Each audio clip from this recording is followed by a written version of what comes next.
What's up? What's up? How you doing, man? I'm doing great. How you doing? I am doing great. It is New Year's Day. Holy cow. Happy New Year. Happy New Year, everyone. This is going to be our first podcast of 2023, and we are actually recording on New Year's Day. So it's a nice, I feel refreshed. How about you? Yeah, I'm feeling really good. I'm like New Year's Day, New Year's morning day. Had a great night last night to celebrate. Of course, had to work per normal. Mm-hmm. Got things ready, got things going, and then got out early enough to go join my wife at her boss's wine bar, and got to do a little bit of champagne toast right up into the new year. It was awesome. Nice. Yeah, that's very nice. I feel that I had to work till about 11:40.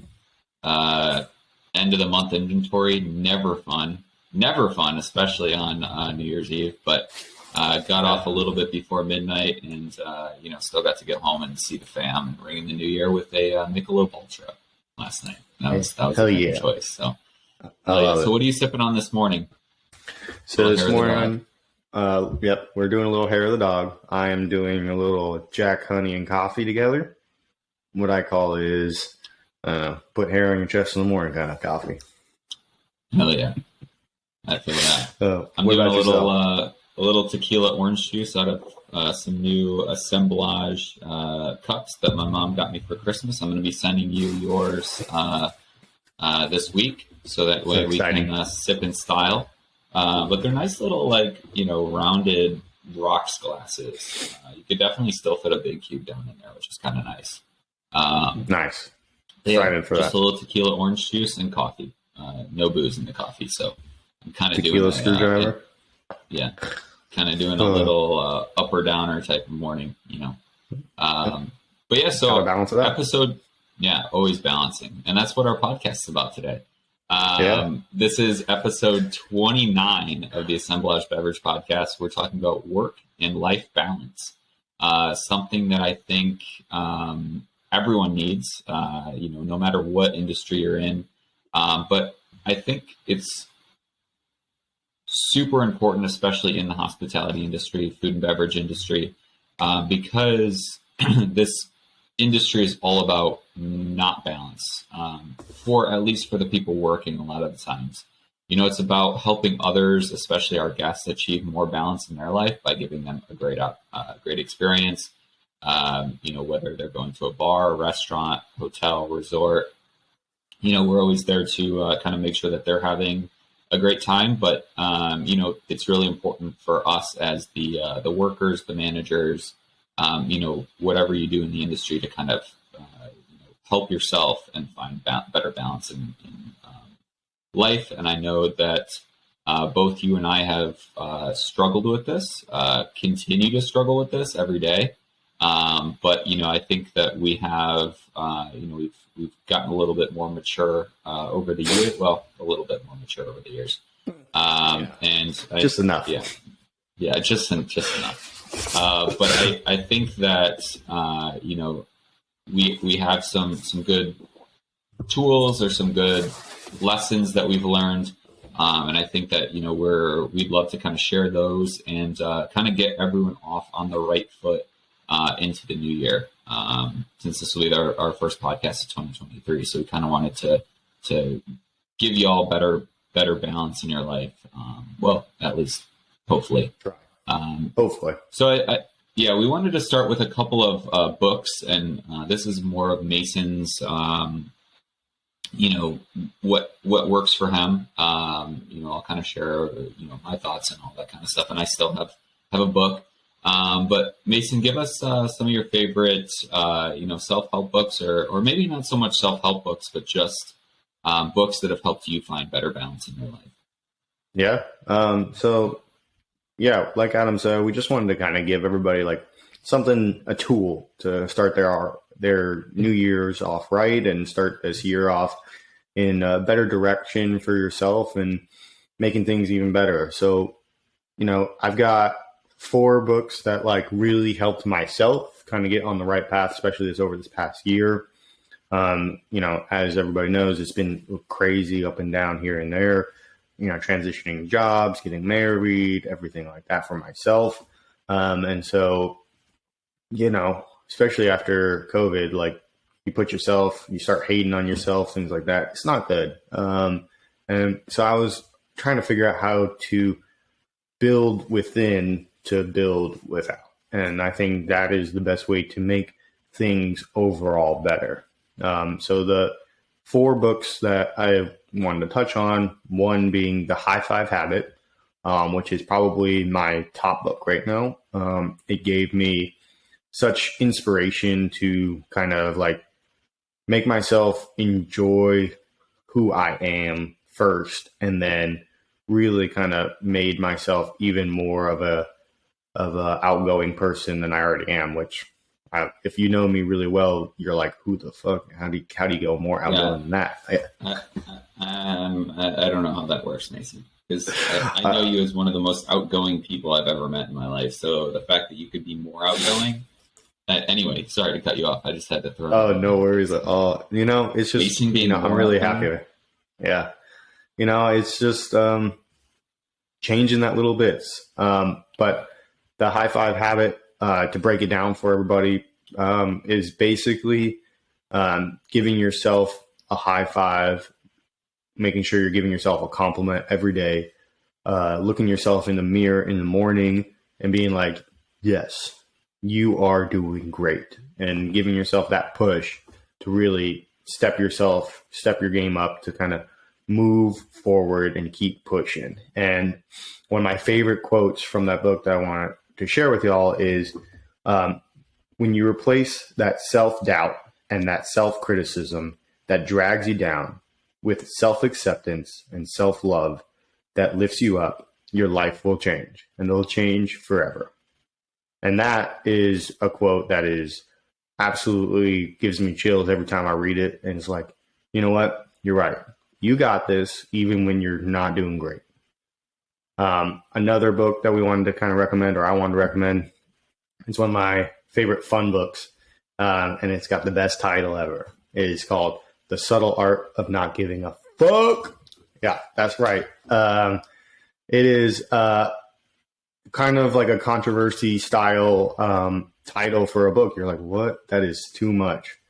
But basically, to break that book down for everybody, it's not giving a fuck about your life and the world that you live in and really taking time for yourself and making sure things are happening. It's making sure you're choosing those right fucks. It's making sure you're dedicating your time to your best friend and creating an amazing podcast for everybody to listen to. It's taking time with your wife and or your significant other and making sure you actually spend it with them and not partially in your phone at work and partially at home. It's really finding the balance the best you possibly can. And that's why I really love that book. And one of my favorite quotes from that book that I wanted you all to listen to was, who you are is defined by what you're willing to struggle for. And basically, life is a struggle. You got to give fucks and you got to get fucked at the same time. And I love it. Oh gosh, it's just life can get hard. It is what it is. It's gonna happen.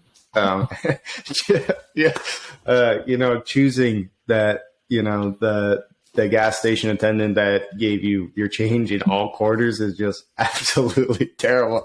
I killed you, Adam. I love it. Oh gosh. The gas station attendant that gives you your change in quarters after you give them a $5 bill. So annoying. But you know what? Forgetting about that and moving right along and taking care of the things that you really want is what it's all about. And then a couple other books for me is called Green Lights and Mind Over Business. Green Lights is Matthew McConaughey's new book. I think it came out this last year, and it's just a recap of his life and where he is now. And honestly, he makes a lot of points that I think anyone and everyone can kind of connect with. And I just felt very good about reading that book and listening to the things he had to say, and it was just like his direction. I'm like, I love that. I love that a lot. And if you're listening, Matthew McConaughey, Mr. McConaughey, whatever you want me to say, love to meet you all in person. Come down to Charlotte, come down to Georgia. I'll make sure me and Adam connect. No worries, and we'll see you soon, hopefully. Anyways, on the side note. And then the other one is Mind Over Business. Mind Over Business is just a book that kind of digs you into running a business well, but also making sure your mind's in the right headspace and the bell end of both. And it's something that I think, you really need to balance your life even more so. But those are my 4 recommendations for this year. And I know Adam's got one for us as well. So what you got for us? Yeah, so mine, Emotional Intelligence 2.0. I did a lot of leadership training and leadership classes with the current company I'm at. And, this book is really all about self-awareness, self-management, social awareness, and just being, kind of more in touch with, your own, personality, and kind of seeing how, how you are as a person and how you can better interact with yourself and your peers and your colleagues and, even significant other. And I think it's really great because it just makes you think about, for me, it's just that self-awareness thing. And there's other people going through what you're going through, and there's, people going through things that you might not know about, or you might not know what it's like. So just kind of being more socially aware and self-aware, which is, really great. I'm not really the biggest self-help book person, or, maybe just lifestyle book. I fall asleep whenever I try to read. I know you're really big into listening, on Audible and things like that, which is something that I've tried in the past. Again, I think it's really helpful. It is. And I really like it when, the voice actor who's narrating the book has an interesting voice. I was listening to Marco Pierre White's book, Devil in the Kitchen, a couple years ago. And it was someone with a really thick English accent, and he's from England. So I just pictured him reading the book, which to me was awesome, and that was probably one of my favorite audiobooks that I've ever listened to. But for me, and my kind of struggles with finding balance within work and life, because it's something that I've struggled with a lot. For me, it's always been, that finding someone to talk to. Therapy for me, I've had kind of a love-hate relationship with. My first therapist I had was not a good fit. And it took me a long time to go back and kind of trust, find someone that I could trust to talk to.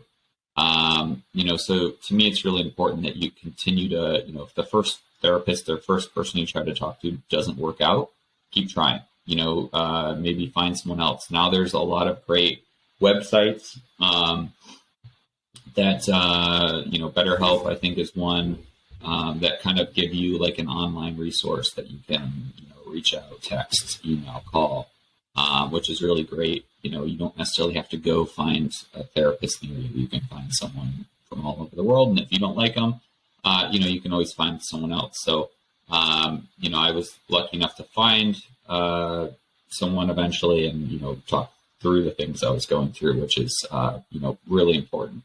And I think the reason why I've been so hesitant about self-help books and kind of those lifestyle books, because I know not all the ones that you said are self-help books, but I kind of still classify them as some sort of lifestyle change book. I agree. Just kind of reformats your brain and gives you another way of thinking. But it doesn't work for everybody. But these ones worked for me, and I loved them. Yeah, and I'm definitely going to check them out. And I think the reason why, and I've been holding on to this for so long. My first time I tried therapy, it was probably 8 or 9 years ago, and my therapist didn't want to talk. I tried, and, I was kind of new to like opening up to people and like explaining what was going on. And he's like, just go home, read this book, read these chapters, all this stuff. And I'm like, why are we paying for this service if you're just going to basically not help me and then tell me what, to read these chapters in this book and then come back here and talk about what I read and how it relates to me. Like that to me, I was like, this is not helpful to me. And it kind of, it's still like, there's still a bad taste in my mouth with it. And it's something that I'm, as I grow and get older, I'm trying to get out of that mindset. But, and I'm glad that I was able to kind of find someone eventually that actually worked for me. So it's just a reminder, like if you don't think therapy's for you, maybe you just haven't found the right therapist. And it doesn't even have to be, I know I jumped like full tilt, like going from reading a book to like, talking to someone, but, that's kind of what's worked for me. And it doesn't have to be like a formal, a formal thing or like with a licensed therapist, maybe it's just a friend or a loved one or a family member and just kind of talking through your stuff. I'm always a little bit wary about that, because I don't want to like throw, anything on my loved ones, because I know everyone's got their own struggles and everything like that. And not that therapists don't have their own struggles too, but, they're trained to be there for you and to listen. And it's also that confidentiality thing too, that, I'm not saying that your friends are going to like talk about it to other people, but you never know. So, just finding someone to talk to, especially if you're trust. Exactly. And it's really important. And especially like, I know we can only really talk about and relate to the hospitality industry because that's the industry that we're both in. It's the industry that we've always been in, at least in some capacity. And it's an absolutely brutal industry. It's long hours. You don't get to see your friends and family all that often. Late nights, early mornings, always work holidays. So, it's really important to try and find something that kind of helps you to balance and to better your own life because you deal with crazy people all day long, people that are trying to unwind and find balance in their own life, and you have to take care of them. So you have to figure out how to take care of yourself. And I know that we both relate to this next one a lot. Yeah. Is this a coined idea yet, or are we throwing this out for the first time ever talked about? Because I'm not sure, to be honest. I don't know. If it is, we need to get some credit for it somewhere. All right. So this is our idea. It's called what we call bar therapy. And bar therapy in our head is what all of us in the industry, and I'm sure many people outside the industry, all do together. And that's where you get together right after work or whatever with your friends. You go have your drink and you're chatting at the bar. And that is your therapy session right there. You get a little tipsy, you're having a good drink, having a good talking with your friends, whatnot, talking with your coworkers, but you're talking smack about work. You're releasing that anger. They're talking smack. They're releasing their anger. And then all of a sudden, after everybody talks about work, all of a sudden you now transition into things that are more positive in your life. And you start talking about the next steps. So I guess we're coining it, right? Bar therapy. Yeah, bar therapy. Yeah, I think I'm the number one student of bar therapy. I think for me it's really important to first say this, like, have a safe ride home. Always. After your bar therapy I agree with session. That. Because I'm notorious, and I know other people are too. Get off of work. I'm just going to go have one drink. Let me tell you, it's never just one drink. Never. I'll never say never, but it's very rarely one drink. So make sure that you have a safe ride home, because that is, the utmost importance. Because even if you get stuff off your chest and you maybe have a little bit too much fun, please don't drive home. Because it's legal and dangerous, and you don't want to ruin your or somebody else's life forever. Like, that's the worst thing.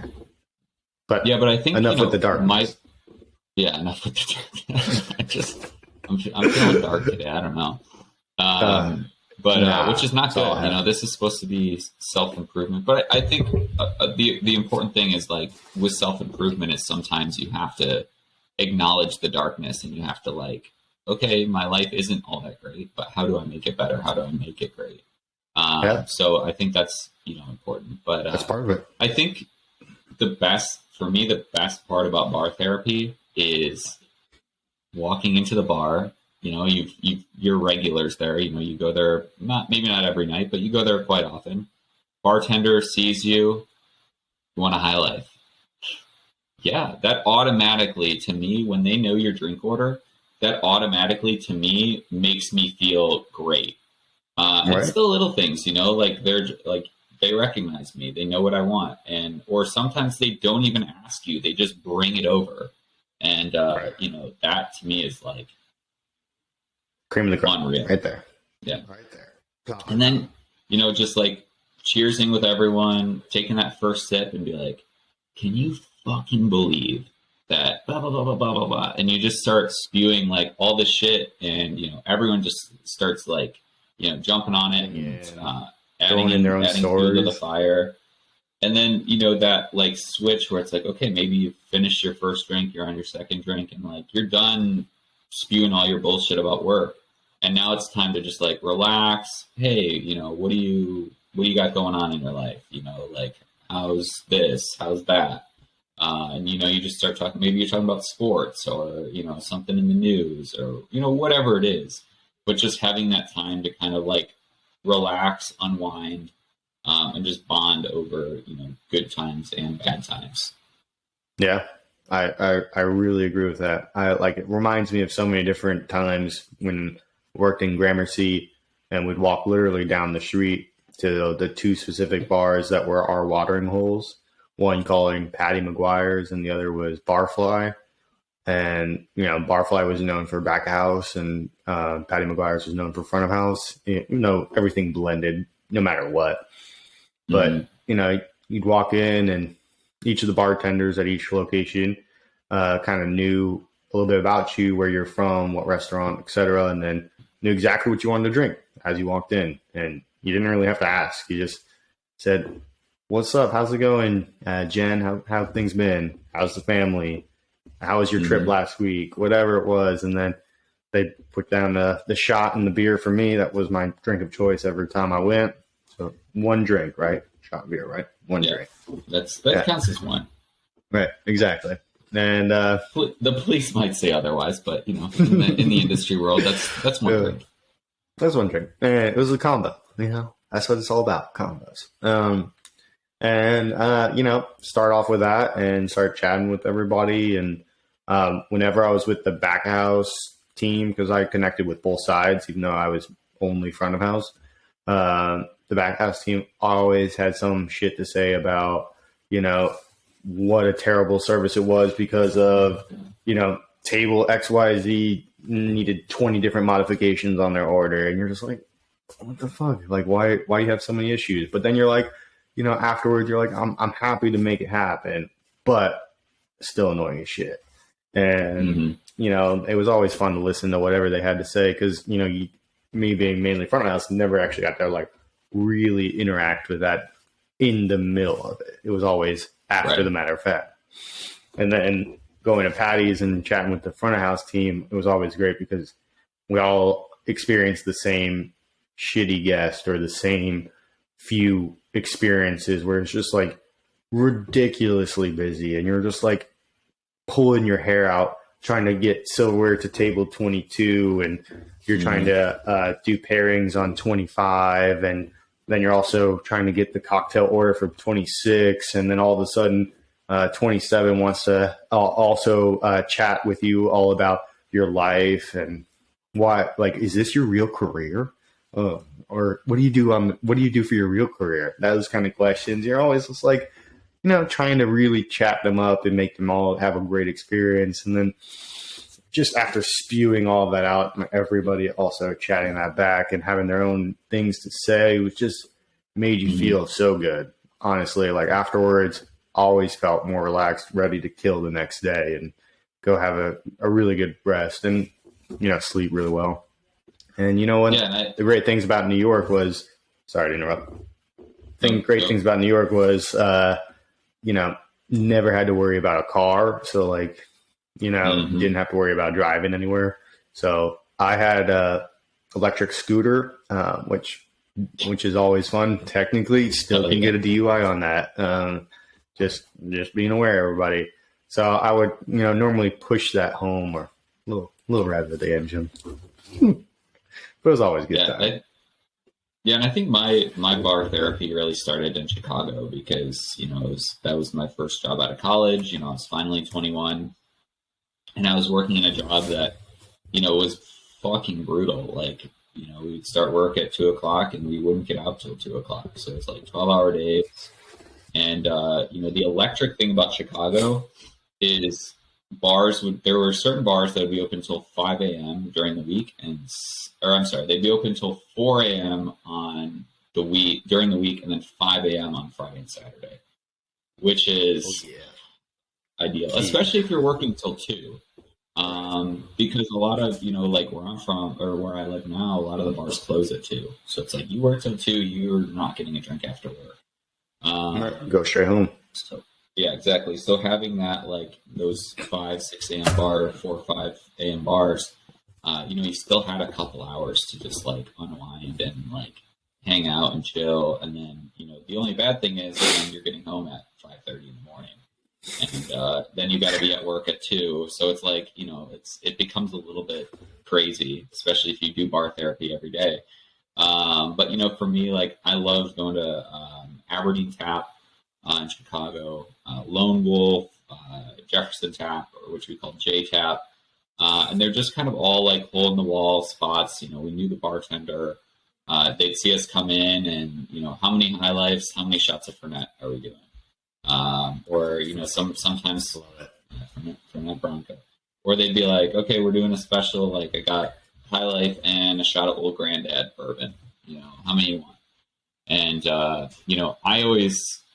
I think it was when I was in Chicago when I coined the phrase, like, I'm just having one drink, but shots, mixies, and beers don't count. Which is like, shots, beers, and mixed drinks, they don't count as drinks, which is a very, I'm much, much older and more mature that I know those all definitely count as drinks. But, I was 21. I was working a lot of hours making no money. So that was my, self-help and finding balance was like joking around about, binge drinking and not worrying about it. So, again, not the healthiest, but, it definitely got some good laughs. And they'd be like, well, does wine count? And I'm like, yeah, wine counts as a drink. Because at the time we weren't drinking. You're not going to get off of work and go to a dive bar and drink whatever wine they have there. Absolutely not. So the only thing that counted was cocktails and wine, because we never did cocktails or wine. So, you just be like, oh, I didn't even have any drinks last night. So beers and shots and mixies. It was okay. Yeah, and it was okay. Most nights. But yeah, I think, I don't do bar therapy, as much anymore. It's very occasional now.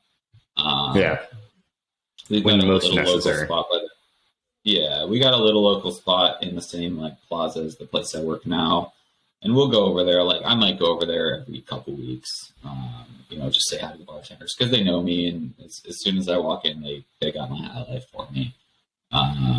And so, but again, it's now I'm tired. I'm tired. I'm getting old. I got other responsibilities. Also have to drive. So you also have to drive 15, 20 minutes home. So it's like, I might just have one beer and then go home. It's just, being responsible and not having that like, okay, I don't have a car, so I've either got to walk or Uber home, and when you do that, you're like, well, I can have an extra drink because I'm not driving, which is fair enough. But now I don't have that luxury, I guess. Sure. Yeah. It is what it is. But it balances out, right? Yeah, but Yeah, and every now and again, still, I think and this bar is a therapy. great therapy for us now too. Yeah, and I was gonna say that, like this has become like a really great, kind of outlet for it's been a great outlet for me for a couple years now. But now that you've joined the podcast and we're doing it consistently, this will be our, I don't know, eighth podcast together, seventh podcast together. And we release every 2 weeks, and it's becoming like this, like, you know, we're talking at least every week now, which is great. Yeah, Because I know for a long time, shit gets busy and you don't have, you don't reach out to your friends and stuff like that. So now this is a great way of like, well, at the very least, we got to talk and record a podcast. Not that sounded very like negative or bad, but we have this thing that we do together now, where it's like, at least every week we're texting like, hey, when do you want to record? What do you want to do this week?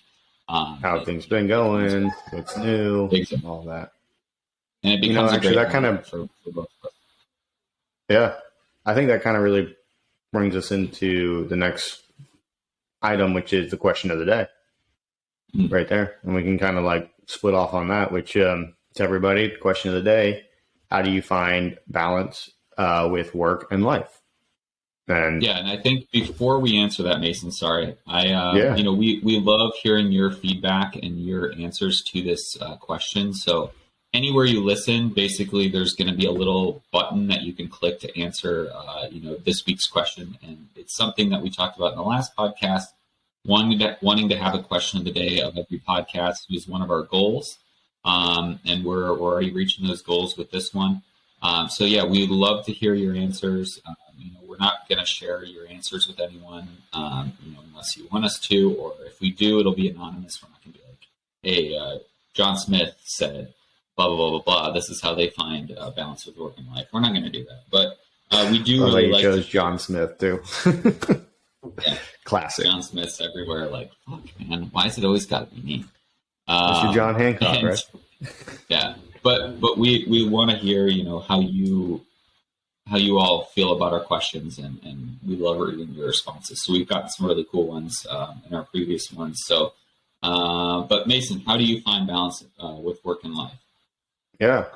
So kind of how we were kind of just touching on it before, but really separating the two, and that it is so hard to do, so hard, especially if you're a manager or have coworkers that just like want to chat all the time. And not that your coworkers aren't your best friends, and trust me, they've always been almost always my best friends. And it's just, you really got to make sure you take time when you're at work to be present at work, when you're at home to be present at home.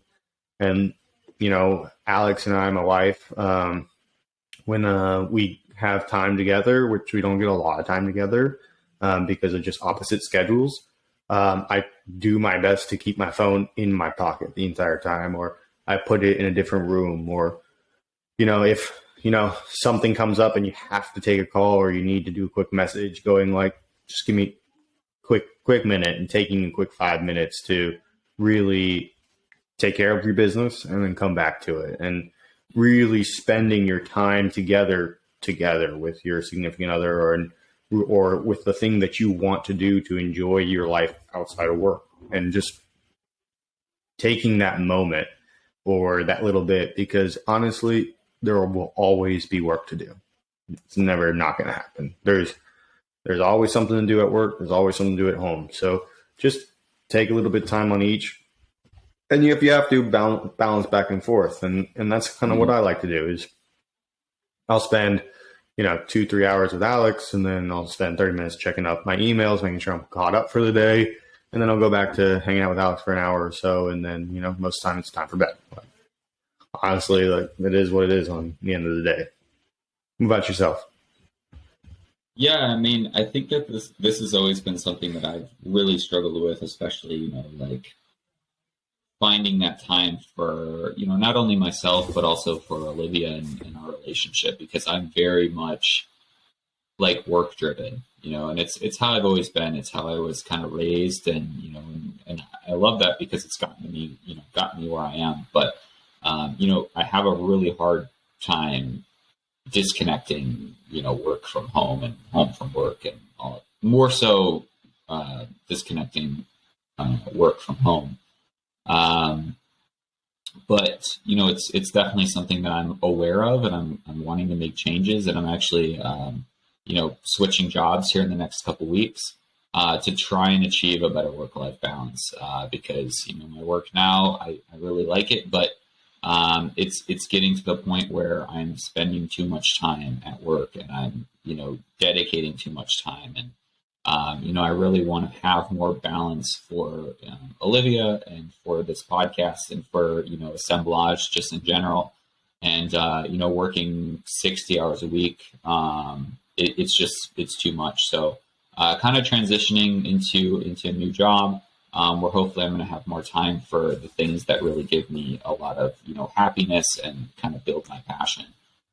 Because, the last couple of weeks have been not great for that. So, it's important for me to kind of do something for myself, and also for, the family and for you, because it's, assemblage is eventually what I want to do, full time. Obviously it's a long ways away, but, I want to at least spend some more time doing it. Yeah. You never know. But I think that it's important to kind of, if you feel like you need to make that change in your career, obviously have a plan, and you're going to have to figure out how else you're going to make money. But it's time for me to make that change. So yeah, I think that, and then, just trying to be present, and that's again, something I need to work on. But just trying to be present in the moment and kind of, giving all your attention to whoever you're spending time with. That's really important. So yeah, I think that's how I find balance, or try to find balance. I won't say that I find balance, but I try to find balance. I think as long as you're always trying and giving effort, it'll eventually work out. And some days it works out better than it does on others, and it is what it is. You just, as long as overall you're doing better and you're doing better for yourself and making sure you have a plan in mind, I think it's really good, Yeah, I agree with that. Well, Mason, you got any other tips or tricks to help our listeners, find balance between their work and life? Really, the only tip and trick is, honestly, find what works for you and make it happen. Take your time that you need when you need it. And, it's okay to not do anything sometimes. 100%. Yeah, that's great advice, because I feel like that's something that I get anxious and get almost, I feel guilty not doing anything, because I love doing everything all the time. And sometimes I'm like, man, I just didn't do anything yesterday, and I get really bummed. But I'm like, but I feel a lot better, and I feel a lot more alive. So I love that piece of advice. It's okay to not do stuff sometimes, Look at it like, I didn't do anything yesterday. Hey, I didn't do anything yesterday. Right on. Yeah, because that's what you need to do sometimes. Yeah. That dog. Now the dogs are already crazy. This podcast to be over. They want you to go out there and play with them in the backyard. Oh yeah, absolutely. They always want to. So well, I'm gonna link some of the books that we've talked about, in the description. So if you guys want to check them out, we're not sponsored by any of them. I'd love to be. But at the end of the day, it's not always about that sponsorship and stuff like that. It's about, sharing what we really like, and what has helped us. So maybe it can help you.